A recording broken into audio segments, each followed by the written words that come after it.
पहले केशव प्रसाद मौर्य और अब भाजपा के ही प्रत्याशी मनिंदर पाल सिंह, ये दोनों नेता अपने क्षेत्र में प्रचार करने के लिए जाते हैं जहां पर इनको भारी विरोध का सामना करना पड़ता है। केशव प्रसाद मौर्य के तो दौरान नारे लगे थे, लेकिन मनिंदर पाल सिंह जब जनसंपर्क के लिए गए थे तो उनकी गाड़ी पर पथराव हो गया और उनकी गाड़ियों पर हुए हमले में उनकी गाड़ी के शीशे टूट गए। और इसके पहले स्वामी प्रसाद मौर्य के साथ भी कुछ इस तरह की घटना हुई थी। हालांकि उनके ऊपर पथराव नहीं हुआ था, लेकिन वो जनसंपर्क ही कर रहे थे। इस दौरान महिलाओं की एक बड़ी भीड़ ने उनको घेर करके नारे लगाने शुरू कर दिए। अब ये फहरिस्त भाजपा नेताओं की बस दो नेताओं तक सीमित नहीं है। कई भाजपा के नेताओं, वर्तमान विधायकों के वीडियो सोशल मीडिया पर तैर रहे हैं, जहां किसी के ऊपर पथराव हो रहा है, कहीं नारेबाजी हो रही है। और कल ही एक विधायक का एक वीडियो सोशल मीडिया पर आया था जिसमें वो हाथ जोड़ करके अपने क्षेत्र की जनता से माफी मांग रहे थे। आखिर ऐसा क्यों हो रहा है भाजपा नेताओं के साथ और किन किन नेताओं के साथ ऐसा हुआ है, और साथ ही अगर ऐसा हो रहा है तो कितना सही है कितना गलत? क्योंकि जो कल मनिंदर पाल सिंह के साथ घटना हुई है उसमें विपक्षी पार्टियों के झंडे साफ तौर पर देखे गए हैं कि पहले से बैठे हुए लोग थे और उसके बाद उनके ऊपर पथराव हुआ है। उसके पहले की घटनाओं में आम लोग थे। तो सवाल है कि कैसी घटनाएं किस तरीके से हो रही हैं और कितना सही है कितना गलत है। आइए समझते हैं। मेरा नाम अनुराग मिश्रा है और आप जनता जंक्शन देख रहे हैं। सबसे पहले ताजा खबर पर बात कर लेते हैं। मेरठ की सिवाल खास विधानसभा से प्रत्याशी हैं मनिंदर पाल सिंह। देर शाम करीब 6:30 बजे जब प्रचार करते हुए उनका काफिला वहां के छुर गांव में पहुंचा तो वहां पर कहा जा रहा है कि दूसरी पार्टी के लोगों ने नारेबाजी करनी शुरू कर दी, गाड़ी के आगे आकर के विरोध जताया और उन्हें वापस जाने के लिए कहा। इसकी तस्वीरें भी सोशल मीडिया पर हैं। उनका काफिला जैसे ही थोड़ा आगे बढ़ता है, गाड़ी पर पथराव हो जाता है, जिसके बाद वहां अफरा तफरी मच जाती है। कई गाड़ियों के शीशे टूटते हैं और उसके बाद पुलिस आती है। पुलिस कार्रवाई करती है, भीड़ को तितर बितर करती है और मनिंदर पाल सिंह को वहां से सुरक्षित निकाला जाता है। अब इसके पहले की एक घटना है स्वामी प्रसाद मौर्य की। उनकी कहानी भी कुछ ऐसे ही थी। उनके ऊपर पथराव नहीं हुआ था। वो अपने ही विधानसभा क्षेत्र सिराथू में प्रचार करने गए थे और अचानक से एक महिलाओं के हुजूम ने उनको घेर करके जमकर विरोध करना शुरू कर दिया और उसके बाद केशव प्रसाद मौर्य उनको ऐसे चुप करवाते हुए नजर आ रहे हैं। जिन घरों में केशव प्रसाद मौर्य गए, ऐसी खबरें आई कि कई घरों में महिलाओं ने केशव प्रसाद मौर्य को देखते ही अपने घरों के दरवाजे बंद कर लिए और यह वीडियो भी सोशल मीडिया पर तेजी से तैरने लगा। लोगों ने लिखना शुरू कर दिया कि अपने ही गृह क्षेत्र में डिप्टी सीएम की लोकप्रियता का यह आलम है तो अन्य विधायकों का क्या होगा। इसके बाद अलग अलग जगहों पर इसी पैटर्न में भाजपा विधायकों के साथ घटनाएं होने लगी। जगह जगह से वीडियो आने लगे जिसमें विधायक अपने क्षेत्र में प्रचार करने जा रहे हैं और वहां पर 100-200 लोग घेर करके नारे लगा रहे हैं। और एक वीडियो तो यहां तक आया कि एक विधायक हाथ जोड़ करके बाकायदा माफी मांग रहे हैं कि 5 साल में जो कुछ हमने किया है उसके लिए हमको माफ कर दीजिए, अगली बार और बेहतर करेंगे।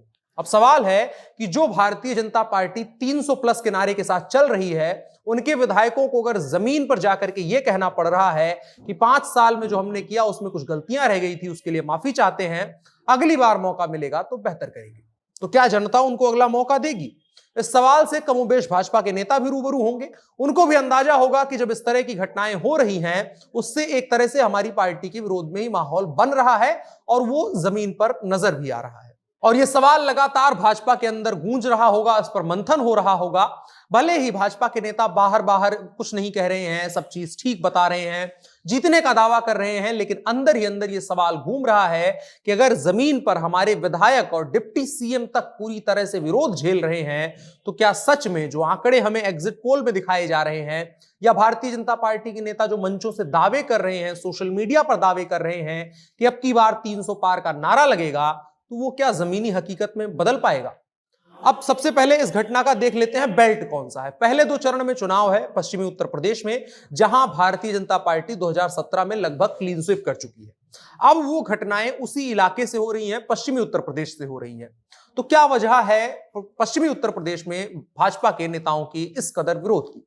दरअसल कृषि कानूनों पर सरकार और किसानों के बीच जो द्वंद्व चला था लगभग 13-15 महीने का, वो अब धीरे धीरे उसका जो असर था वो राजनीति के रूप में दिख रहा है। आरएलडी किसान नेताओं और किसान नेताओं की समर्थित पार्टी है, किसानों की अपनी पार्टी है।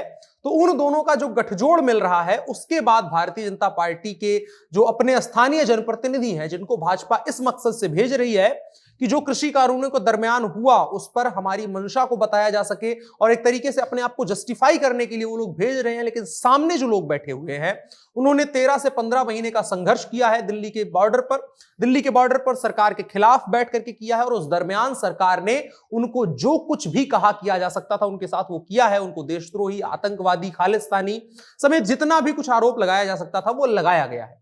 और अब जब भारतीय जनता पार्टी के नेता वहां जस्टिफाई करने के लिए पहुंच रहे हैं कि जी हमने ये गलती नहीं करी थी, तो अब उनको इसी बात का वहां पर विरोध झेलना पड़ रहा है। अब पश्चिमी उत्तर प्रदेश छोड़ करके आ जाते हैं मध्य उत्तर प्रदेश में, यानी पीलीभीत के इलाके में। पीलीभीत की एक सीट है लखीमपुर खीरी के पास में ही पड़ती है, जहां पर ये तमाम घटनाएं जो आशीष मिश्रा वाली प्रकरण चल रहा है वो हुआ था। वहां की एक विधानसभा है बीसलपुर। वहां पर मानपुर जलालपुर गांव के लोगों ने रोड नहीं तो वोट नहीं का होर्डिंग लगा दिया है। उनका कहना है कि गांव की मेन रोड 25 सालों से खराब है। हर पार्टी का हर नेता हर चुनाव में वादा करता है कि रोड बना देंगे, लेकिन विधायक बनते ही, सांसद बनते ही वो लोग भूल जाते हैं।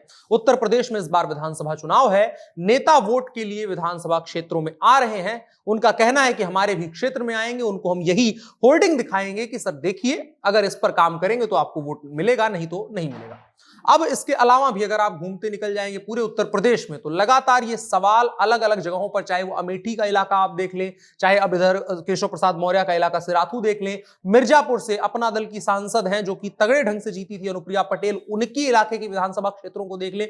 तमाम जगहों पर अधिकतर उत्तर प्रदेश में इस तरीके का विरोध प्रदर्शन हो रहा है। कहीं बैनर लगाकर उनका विरोध किया जा रहा है, कहीं नेताओं को खदेड़ने की तस्वीरें सामने आ रही हैं। लोग अपने घरों पर काले झंडे लगा रहे हैं नेताओं के लिए, जिसमें मौका बेमौका कई बार पॉलिटिकल पार्टियों का भी साथ देखा जा सकता है। लेकिन पॉलिटिकल पार्टियों का एक अलग मसला है, लेकिन जनता जो है वो कई जगहों पर भारतीय जनता पार्टी के नेताओं का स्पष्ट विरोध कर रही है। जो भी भारतीय जनता पार्टी ने पिछले इन सालों के दरमियान किया है उसको लेकर के लगातार सवाल पूछ रही है कि आपने इस दरमियान जब हमारे लिए कुछ नहीं किया, हमारे मुद्दों पर नहीं ध्यान दिया।